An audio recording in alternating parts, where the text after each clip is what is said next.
the recent announcement of a new framework to compensate victims of protests and riots since 2017, President William Ruto officially unveiled the plan, which has drawn reactions from leaders across the country, including while party leader Kalonzo Musyoka and DAP Kenya leader Eugene Wamalwa, who emphasized the need for justice and transparency. The united opposition led by Wiper's Kalonzo Musyoka and DAP leader Eugene Wamalwa has criticized President Ruto's play to compensate protest victims. Speaking in Mombasa, Musyoka questioned the process clarity and the People's Restorative Justice Commission to ensure transparency, fairness and strict adherence to the Constitution. We know that to these grieving Kenyan families, no amount of money can compensate the loss of their loved ones. So this is everybody's right. We are opposed to the manner in which they're trying to do it.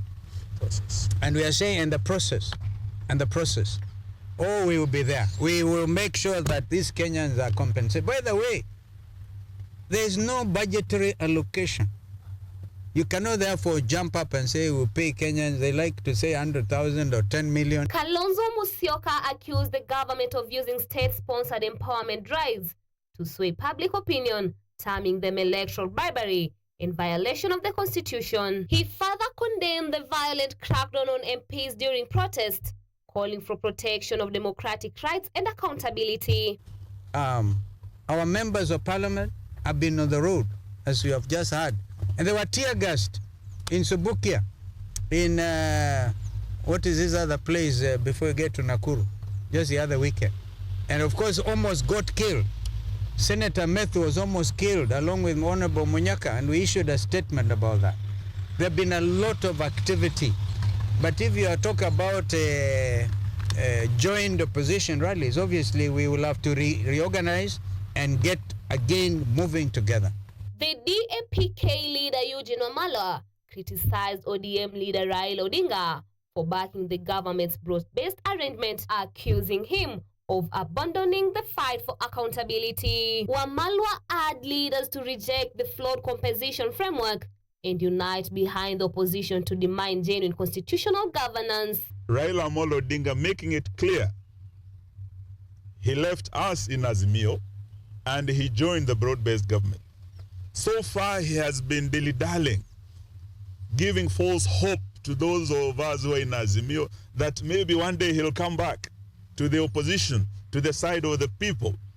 Today, from his own mouth, yesterday in Homa Bay, we know that Raila Odinga will stand with William Ruto in 2027 and beyond.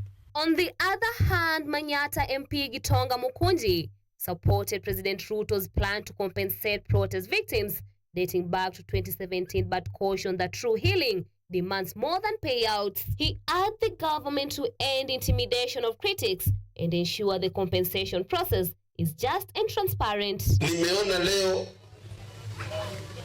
a statement ikisema kuna mpango ya kutengeneza compensation ya wale watu waliumia katika maandamano. But in one side, huwezi ambia watu you want to compensate them. Lakini on the other side, unawaita terrorist kwa sababu ya kusimama na haki na kusimama na wananchi. Leaders remain divided as calls grow for a transparent, fair and constitutional protest compensation process. Edna Nerea, KUTV.